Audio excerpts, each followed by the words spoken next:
Alors bonjour tout le monde, petite vidéo du vendredi où j'explique les cartes l'oracle G. Avant de commencer, ça y est, le carreau de la voiture est réparé. Ça m'a pris une petite demi-heure. Heureusement que je sais faire moi-même. Mais bon, quand je dis que quelqu'un nous en veut, et ben la preuve en image. Je vais vous faire voir la photo qu'on a prise. À première vue, quelqu'un s'est équipé d'une arme airsoft. Et voilà les dégâts. On s'amuse à tirer sur la voiture au airsoft. Voilà. Et on en a la preuve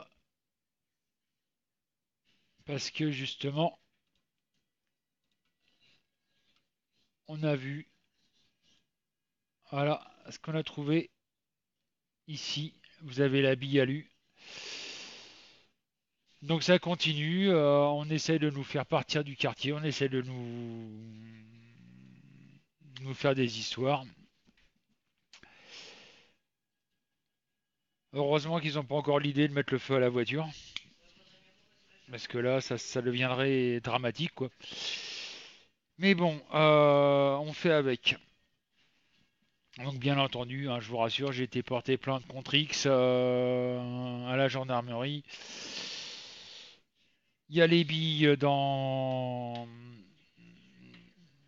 les plastiques, donc la gendarmerie va faire sa petite enquête. Si elle trouve quelqu'un avec une réplique airsoft et avec des billes alu, ben au moins on saura qui c'est et elle pourra être entendu par un juge pourquoi ça fait ça. Donc moi je me pose la question si d'ailleurs la vitre qui a été pétée sur la voiture n'a pas été fait à Airsoft et puis théoriquement je devrais retrouver les billes dans la voiture. Enfin bref, ça devient très lourd quoi. Donc Oracle G aujourd'hui, j'ai deux cartes, la 31 et la 32. La 31 représente un chien dans son panier. Alors, cette carte, pour moi, qu'est-ce que ça signifie? Ça signifie que vous êtes bien dans votre foyer, premièrement. La deuxième signification peut très bien vouloir dire il y a quelqu'un qui veille sur votre foyer. Voilà. Et celle-là n'a qu'un chiffre, donc obligatoirement aller dans ce sens-là. La deuxième carte, la 32, ça représente un serpent, un cobra exactement, qui est menaçant. Donc cette carte peut très bien signifier que vous avez quelqu'un dans votre entourage ou quelqu'un que vous connaissez qui est sur ses gardes et qui peut attaquer à n'importe quel moment pour vous faire du mal. Donc si quelque part c'est une carte de méfiance. Je vous rappelle que toutes les cartes de tarot, que ce soit du tarot et même l'oracle G,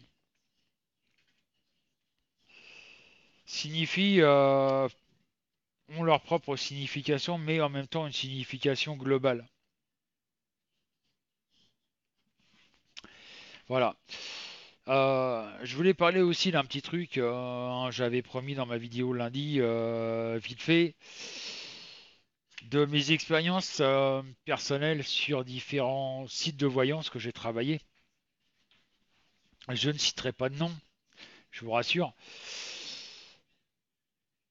Euh, j'ai travaillé sur un gros gros site qui est à la base américaine et on va dire que c'est une petite filiale d'un gros consortium américain et qui est surtout on va dire à 95%, 99% même on va dire, porté sur tout ce qui est site de cul, film porno, etc., etc. Ils ont fait une petite filiale voyance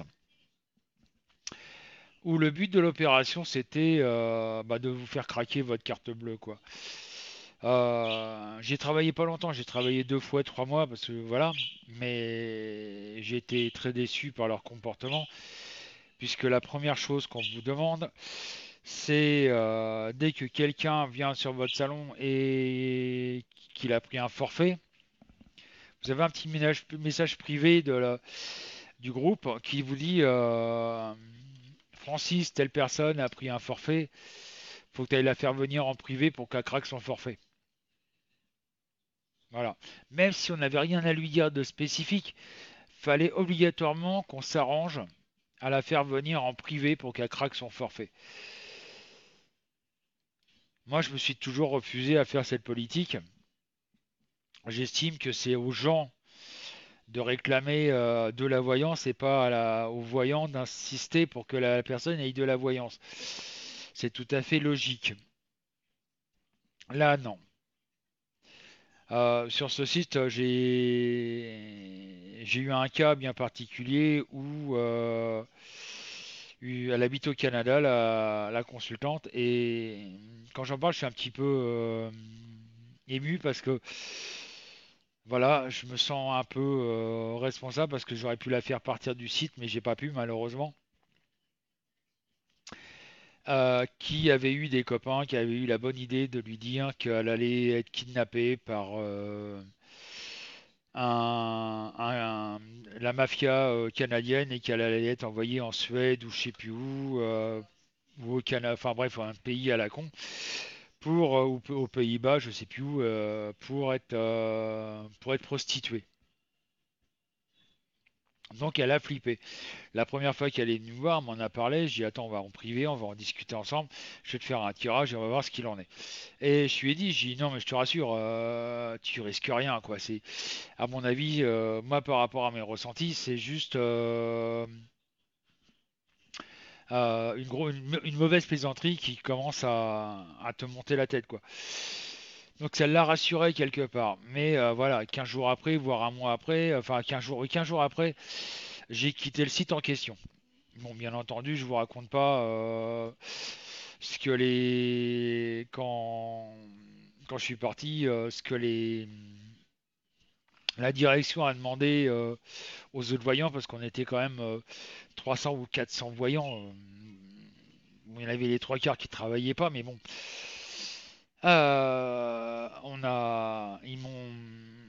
Ils ont ordonné aux autres voyants de me salir. Donc à la base, par exemple, j'avais ma tasse de café, je suis un grand buveur de café.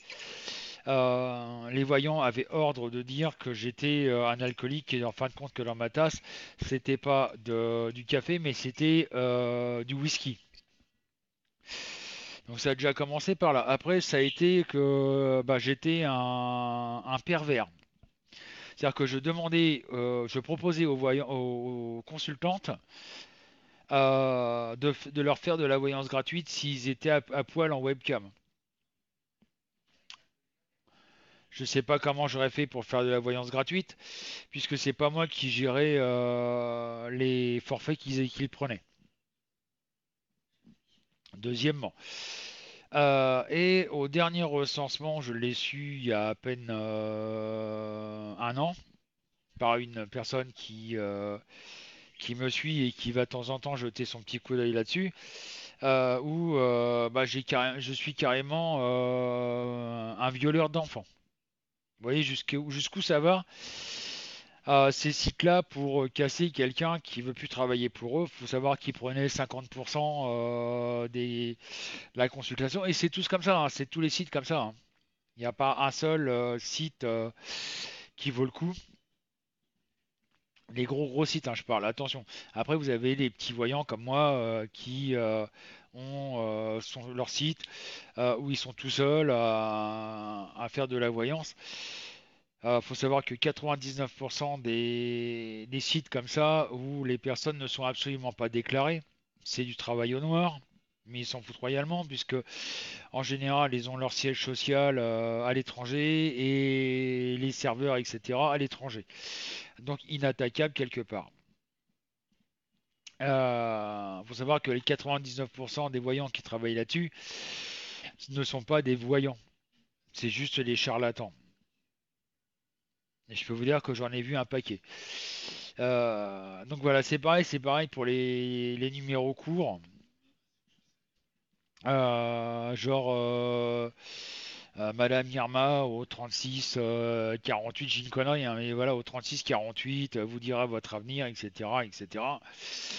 Euh, c'est pas les voyants qui bossent derrière les écrans, c'est juste des personnes qui ont des réponses et enfin des questions et des réponses tampons et ils vous font passer le temps comme ça et ça vaut en moyenne entre 5 et 10 euros la minute. C'est pareil, vous verrez sur mon mur, mon mur perso, j'ai partagé un truc, un site qui s'appelle Cœur d'Or. C'est un Indien, vous verrez. Et il y a l'année dernière, quand je suis tombé sur la publicité via ma page web, enfin mon Gmail, bah j'ai fait l'expérience. J'ai voulu faire le test et puis soi-disant de la voyance gratuite, donc je l'ai fait. Donc j'ai peut-être choqué bien des personnes, mais j'ai pris comme pseudo salope, pas de réaction. Bon, j'ai rien dit. J'ai continué à remplir le questionnaire. Date de naissance, le 31 février 1895. J'avais marqué, enfin, je sais que j'avais marqué le 31 février. Après, je sais que j'avais plus de 120 et 130 ans. Enfin bref, j'étais très vieux, quoi. Ça n'a pas réagi non plus. Ça a continué à me parler comme si de rien n'était et ça répondait très vite. Donc j'ai compris que c'était un robot qui répondait au truc. Donc voilà, et ça fait de la publicité sur Facebook, hein. Donc évitez, si vous voyez Cœur d'Or, évitez de cliquer dessus, c'est une arnaque monumentale. Donc voilà, c'est ce que je voulais parler. Donc faites gaffe. Le meilleur moyen pour savoir si vous avez affaire à des vrais voyants, faites comme moi je propose, c'est-à-dire euh, faire une démonstration sur votre passé sentimental. Si vous avez affaire à quelqu'un, vous dire mais qu'est-ce que tu as à dire sur mon passé sentimental? Je veux bien te prendre un forfait, mais d'accord. Maintenant, tu vas me dire ce que tu ressens sur moi au passé sentimental.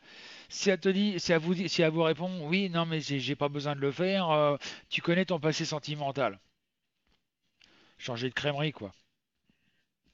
Ça, c'est clair. Donc voilà ce que je voulais parler des sites. Bon, il y a deux, trois sites comme ça où ça a évité. Je ne donnerai pas les noms parce que après, j'ai pas envie d'avoir des emmerdes. Genre diffamation, ceci, cela. Mais on peut en reparler. Je pourrais vous les donner, les noms, sur mon site à partir de ce soir 20h. Si vous m'en demandez plus comme question, je vous répondrai les sites en question où j'ai travaillé. Et il y en a certains, je peux vous dire que c'est folklorique. Sur ce, bon week-end et ben, je vous rappelle que le site est ouvert à partir de ce soir 20h.